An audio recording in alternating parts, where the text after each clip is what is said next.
So not really a big update today. It was raining most of the morning. Ice shield's still good. It's doing what it's supposed to be doing. A couple more places I wanted to lay down. Tarp is covering the spots that don't have ice shield. This side, the only spot that doesn't have it is the peak. Starting the house wrap today. I got insulation up there. I don't know if you can see it. But starting on insulation tomorrow, I put it up there to stay out of the rain. That's R19, it's gonna be for the walls. Doing the house wrap now, got a little bit more to do. I gotta go all the way to the peak. And then I do have some 2x6s to put like baffle boards. I don't know what the hell they're called, but I'm gonna stick them up in that area, screw them to the trusses. And this side only has 3 sheets of ice shield on. So I got a 4th one and then the cap. So that's coming, but I didn't, as you can see, the tarp is wet. A little bit of raindrops on. I did not want to open the roof up while it was raining, but I'm gonna do the ice, or the roof wrap. This side I'm going all the way up to this 1x4 I put up there to cover the gaps for the floor. And then I still got to tape that side off before I put the house wrap up.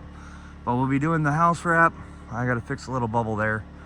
And then I do have house wrap tape, I guess it's called. And then I still got to do this back side.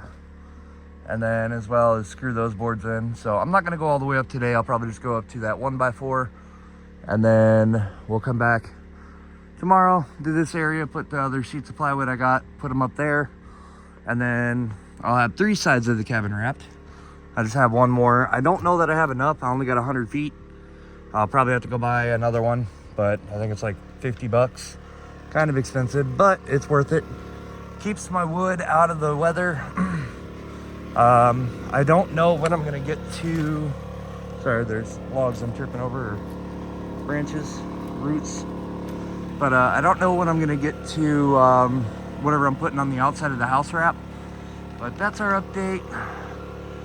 Still gotta fix all that, put the top plate on, put that wall up, and then probably start, as you can see up there, my top ice shield's not up. I can't put it up till this one's up, this side. And then my chimney as well, I gotta put that in before I can finish. And other than that, that's where we're at. I'm gonna start on insulation tomorrow. I was gonna start on the roof, which those are 2x6s. I want an R30 or higher value up there. What I got right now is R19, so I'm gonna start downstairs, do the walls.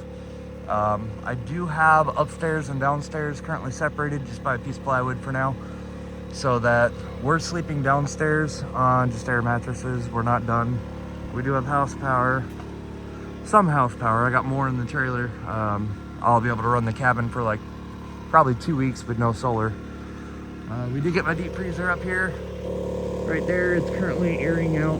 I washed it out today. So washed that out. Got some 2x6s over there, so I can cut all these baffle boards, shove them up there. But we're getting there. That's our update. Follow along for more. Comment down below if you have any questions, and I'll try to answer them. No, I've never built a cabin before, so we're kind of building it like a house. But we are in the middle of the woods, in the middle of the rainforest in Alaska. And follow along. That's our tent. That's where we were sleeping before. That's a tarp over the tent. There is a tent back there, I promise. But that's where we were sleeping while we were building this thing and getting it airtight. Not airtight, but watertight. And it's pretty much watertight. No water comes inside. No water comes on the second floor. We do have 2 stories. It's a 12x12 downstairs, 12x12 upstairs. So my goal is upstairs, we're gonna split it in half. So the front half is gonna be like the master bedroom. And then the back half, I'm gonna do something a little different. I'm gonna do bunk beds right at the peak. So, like I said, I have not finished these boards. They gotta actually come down. I gotta put different ones up because I cut them too short. But what I'm gonna do is I'm gonna put from there to there to there, which should be 6 feet long. I'm gonna do a bunk bed. And on the bottom bunk bed, I'm gonna block it off here. And then the top bunk, I'm gonna block it off over here. That way the kids have like a desk area over there and over there to get dressed in. And then as well as This side will be my oldest. He'll be able to get up into his bunk bed. This side, he'll be able to crawl in this way. We lived in a camper we were in a camper for a couple months, and it had real small bunk bed areas, but my youngest loved it. So I'm gonna incorporate the bunk beds into here. Like I said, the bottom will only be accessible from here. Top will only be accessible from here. The other side will have a wall that'll go all the way across with 2 doors, probably sliders to maximize space. And then, yep, we're gonna finish the roof, insulate. I still got another support beam to put up there. If you look, I got a support beam there. So I got one more that's gonna go from here all the way over, and then I'm gonna do collar ties on every one. I haven't gotten to them yet, but I will. I'm gonna do collar ties here, there, so on, all the way down all the rafters. This red tape sucks. I don't recommend using it. This black tape is all weather tape. Everywhere the red tape fell off, I ended up using this black tape, and it works great. It's an all weather, it's kind of like duct tape, but it's all weather, and it's perfect for this. It sticks to the wood, whether it's wet or dry, which I don't want it to get wet at all. There's some markings where we walked on it, some boot prints, but yep, that's where we're at. I still got to screw some pieces here. I got one screw hole there I got to put in, and I got like 2 or 3 right here where the stump is, because I can't get my drill in there. But I have an extension. I'm going to use the extension and kind of go sideways, almost like a toenail.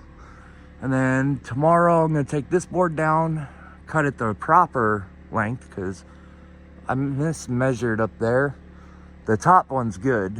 I mismeasured there, right there, and I mismeasured there. Like the bottom's good, but the top is not. And then I'm gonna block all that in. But then we got our tarp area. That's kind of where all my tools are. And our charcoal. And I got my like weed eater with tri-blade on it. Works great for cutting down small shrubs. Chainsaws on the other side. I do have a little bit of watering station over there that connects to our 5-gallon jugs. I broke one of them, so I got to replace it, but I'm gonna have more. That's my eye shield. Once I'm able to finish the roof, got my axe. I got to start doing firewood. We do have a fire stove right here. I got to clean it up some, and I'm probably gonna do stucco wire all the way around.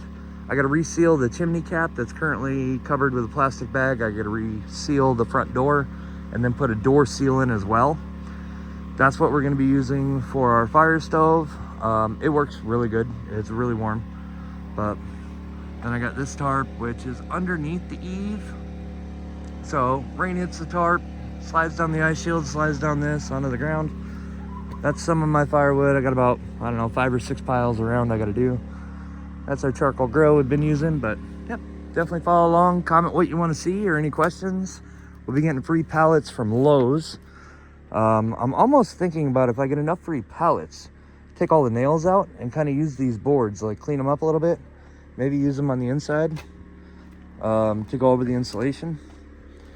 And then my idea is, I don't know how well it's going to work, I haven't gotten that far, but this ladder I made out of a tree. It's like 300 pounds, almost impossible to move by yourself. Let's take it apart. I want to put like a shower house here. So it's 12 feet long, and I think it goes like 7 feet from there to there, and that almost matches the peak of the roof, which I know I'll have to come shovel. But I was thinking, if I do like a 2-foot wall over here, and of course I got to dig this stuff out because it's all plant matter and real soft, but I'll dig all this out and I'll make kind of like a deck almost, but insulated. And then I got to do some plumbing, which will go under the cabin because our septic's going to be on the other side, and I'll enclose that.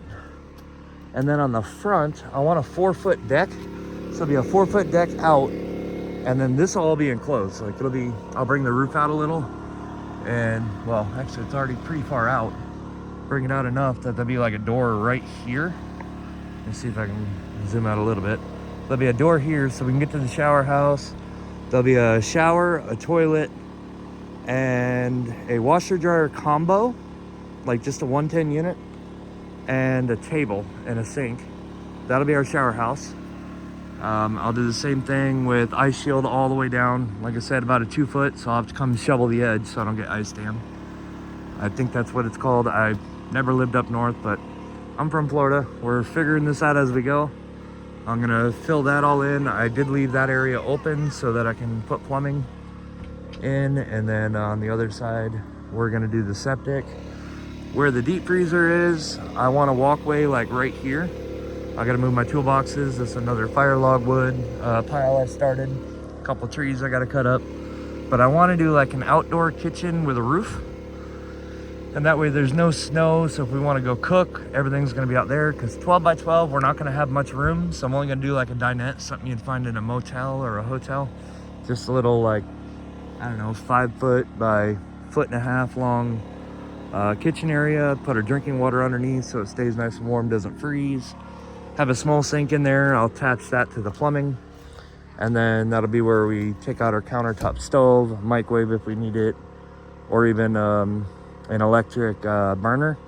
Anything propane is going to be in the outdoor kitchen. We do have propane stoves, stuff like that. It's all going to be in the outdoor kitchen. I do want an outdoor or a propane stove oven. I think there's like 3 burners on top, and then it's an oven, runs off natural gas or propane. I want to put that over there. And then way down there by the tent, there's an area where I had solar. That's where I want to put all my firewood. So, and build like a lean-to shelter, have ice shield on it, all that. That way, if anything does catch on fire, it's down there away from the cabin. I do have a well. I don't know where I'm gonna put it, and I gotta insulate it, and I probably gotta go down at least 20 feet today or find water, but I plan on having somewhat running water. Might have to pump it, like hand pump. A septic. This will be like a shower house, all that. Up here, what I'll probably do is off the backside. I'm thinking about, I want to build a tower. And the reason is, if you look directly that way, or actually it's a little bit that way through the house, but I want to build like a tower over here in between these trees. There's some tree areas right there. So I'll dig down to really solid rock, pour some concrete, I think they're called sonotubes. Pour those in, square them off, and I want to build like a really tall tower. I want to get at least to the top of those trees, but the very first level, or the first level, probably just going to be storage. The second level, I want to put like, if I can't get running water out of the ground, I want like maybe a 500 gallon. So it's going to have to be a really sturdy tower, but a 500 gallon like IBC tote or a water tank. I want to put it up there. That way I can gravity feed down into the shower house. And then I'm gonna do a water bladder in my truck bed. And there's a spring, couple springs around here I can fill up fresh water. And then I'll just use like a 12-volt transfer pump to fill that. And then we'll have 250 gallons, all insulated of course. And maybe even put my battery boxes in there. Because I'm not putting my batteries for solar or anything in the cabin. Not that it's too small or anything, I just, in case there's a fire, I want it away from the cabin. I am using Life PO4 batteries. I got 800 amps of power right now. I think right now we're running 75 to 100 watts an hour. So that should be, it's a little over a week, I think, with my calculations. And we don't max out. We normally run like 50 to 60. But when I plug in the deep freezer and the fridge, it'll probably be about 110 watts an hour. But they're gonna be outside, it's gonna be cold, so they probably will never run. I'm actually probably gonna have a whole different issue of trying to figure out how to keep my refrigerator from freezing. But we'll figure that out when we get to it. That's our update. Follow along, subscribe. I am on Facebook if you wanna follow along there. I post a lot of updates, whether it just be a photo or anything. But yeah, comment down below if you want my Facebook link. I'll put it in the comments if somebody asks for it. And we're moving along. I do got some solar panels over there. Temporary solar array over there, because I don't know where the winter's sun's gonna come from, but should have 1200 watts of solar. I do got a backup generator, as you hear right now. Pretty efficient, but that's our update.